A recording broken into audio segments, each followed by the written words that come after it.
Hello everyone. आज हम करेंगे अकाउंटिंग का थर्ड चैप्टर, अकाउंटिंग प्रिंसिपल, लेखांकन के सिद्धांत। देखते हैं। देखो, थ्योरी बेस ऑफ अकाउंटिंग मतलब जो हमारी अकाउंटिंग है ना, उसकी थ्योरी होती है, वो उस पर बेस करती है।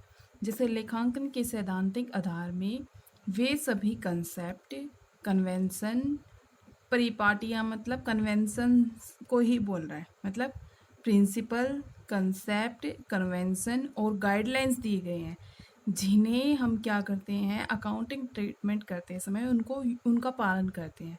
ऐसा हम क्यों करते हैं? कंसिस्टेंसी लाने के लिए। अब कंसिस्टेंसी क्या होती है? एक रूपता, मतलब एक जैसा बनाने के लिए। जैसे मान लो आपने इस साल डेप्रिसिएशन के टू टाइप्स मेथड होते हैं, ठीक है, एक तो रिटर्न डाउन और एक स्ट्रेट लाइन मेथड। तो आप हर साल अगर मेथड चेंज करते रहोगे तो उसमें आप कंपैरिजन नहीं ला सकते ना, उसमें कंसिस्टेंसी भी नहीं बनेगी, मतलब वो एक जैसे नहीं होंगे।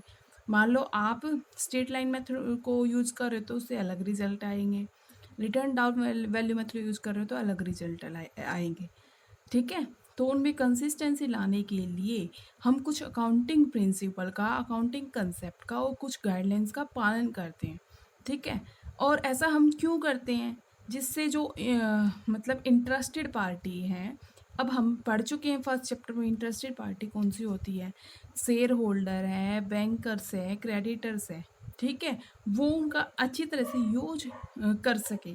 इसलिए कंसिस्टेंसी लाने के लिए हम क्या करते हैं, अकाउंटिंग को थ्योरी बेस करते हैं, ठीक है। तो इसमें गाइडलाइंस दी गई है, वो गाइडलाइंस किसने दी गई है? इंस्टीट्यूट ऑफ चार्टर्ड अकाउंटेंट ने अकाउंटिंग स्टैंडर्ड बनाने के लिए, ठीक है, कुछ गाइडलाइंस दी गई है, कुछ थ्योरी को डेवलप किया है, ठीक है। अब हम पढ़ेंगे मीनिंग क्या होता है अकाउंटिंग प्रिंसिपल का, ठीक है।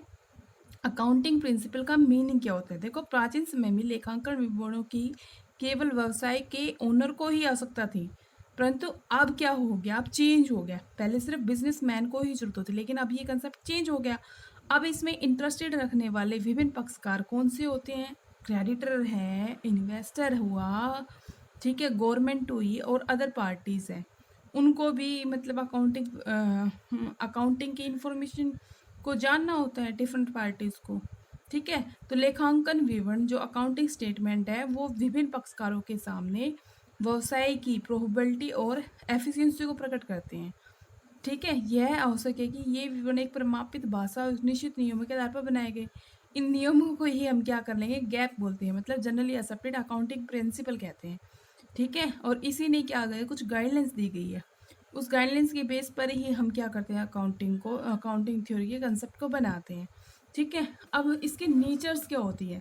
देखो, जो हमने इसमें मीनिंग में पढ़ा ना, उसी से हम इसकी नेचर निकाल सकते हैं, ठीक है। देखो, एक तो हमने कंसिस्टेंसी कंसेप्ट पढ़ा था। कंसिस्टेंसी कंसेप्ट क्या होता है? एक जैसा बनाने के लिए, वो इसलिए कंपैरिजन उसमें हम कर सके। यूनिफॉर्म मतलब एक सभी के लिए एक समान नियम, ठीक है।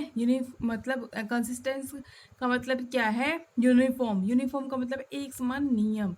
तो उसको इजीली समझने के लिए और उनका कंपैरिजन करने के लिए हम कौन से कंसेप्ट को, कौन सी नेचर को पढ़ेंगे यहाँ पे? कंसिस्टेंसी को, ठीक है। फिर नेक्स्ट है लेखांकन सिद्धांत मैन मेड है, ठीक है। इनको एक्सपीरियंस बेस पर बनाया जाता है, इनको लेबोरेटरी में टेस्ट नहीं किया जा सकता, जैसे हम केमिस्ट्री में कर सकते हैं और फिजिक्स में कर सकते हैं, वैसे इसको लेबोरेटरी में टेस्ट नहीं किया जा सकता।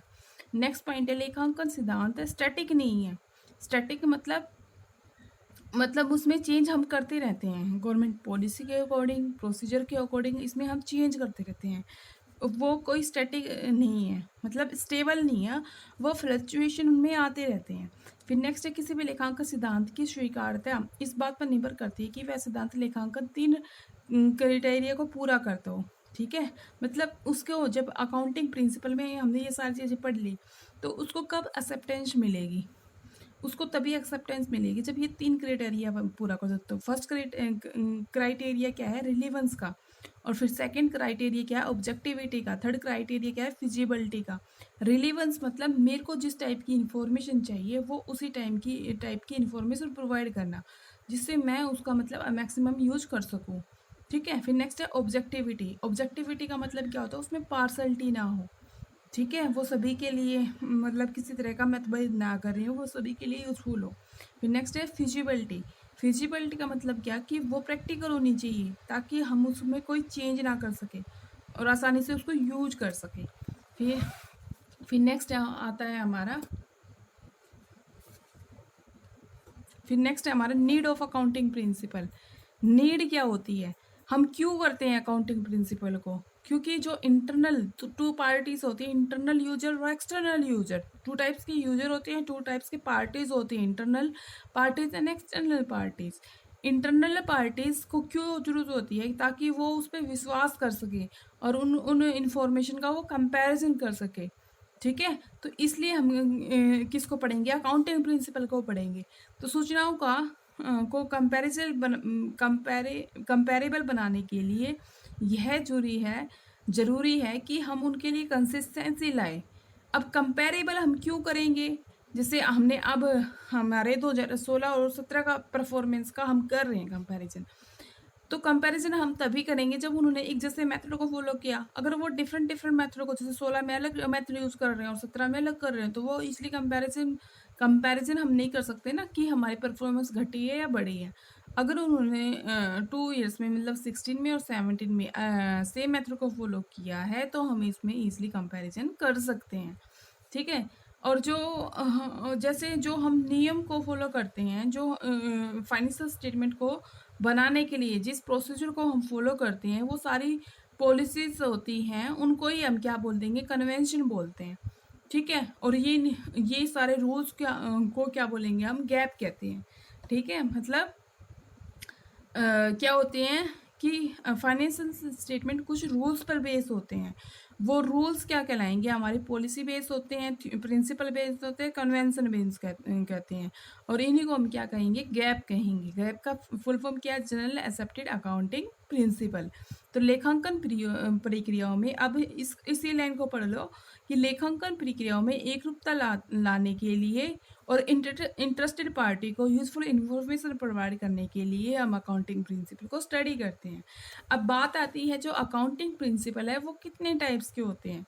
ठीक है, मतलब इसके अकाउंटिंग प्रिंसिपल के डिफरेंट डिफरेंट नेम्स हैं। इसको हम अजम्पशन भी बोल सकते हैं, कन्वेंशन भी बोल सकते हैं, कंसेप्ट भी बोल सकते हैं, डॉक्ट्रिन भी बोल सकते हैं, पोस्टुलेट्स भी बोल सकते हैं। बट इसको ना नॉर्मली हम 2 टाइप्स में डिवाइड करते हैं। एक तो कंसेप्ट को हम क्या बोल सकते हैं? अजम्पशन भी बोल सकते हैं।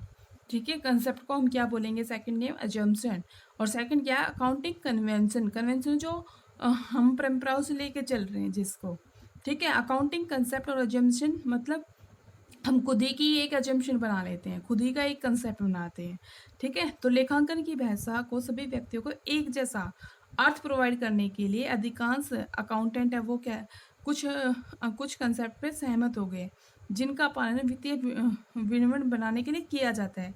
यह अवधारणाएं फाउंडेशन का काम करती है। कोई भी संस्था इन मूलभूत अवधारणाओं या मान्यताओं का पालन किए बिना अपने वित्तीय विवरण नहीं बना सकती। यह अवधारणा यह निर्देश देती है कि लेन देनों को लेखा किस प्रकार किया जाए और किस प्रकार रिपोर्ट तैयार की जाए।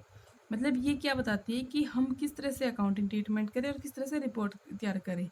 ठीक है, institute of chartered accountant of India द्वारा जारी की गई अकाउंटिंग स्टैंडर्ड 1 के अनुसार 3 मूलभूत अवधारणाएं होती हैं। एक तो गोइंग कंसर्न कंसेप्ट होता है, नेक्स्ट कंसिस्टेंसी कंसेप्ट होता है, एक्चुअल कंसेप्ट होता है। ठीक है, मतलब institute of chartered accountant of India द्वारा, ठीक है, institute of chartered accountant of India द्वारा 3 कंसेप्ट को लिया गया है। Going concern concept, consistency concept और एक्यूरल कंसेप्ट। कौन सा? Going concern concept, accrual concept और कंसिस्टेंसी कंसेप्ट। इसके अलावा 3 और बाकी कंसेप्ट, एक तो business entity concept, money measurement concept, accounting period concept, cost concept, dual asset concept, revenue recognition concept, matching concept और ऑब्जेक्टिव कंसेप्ट। तो ये कंसेप्ट है और अब आगे का पार्ट हम नेक्स्ट क्लास में पढ़ेंगे। आज के लिए स्टूडेंट इतना ही काफ़ी है।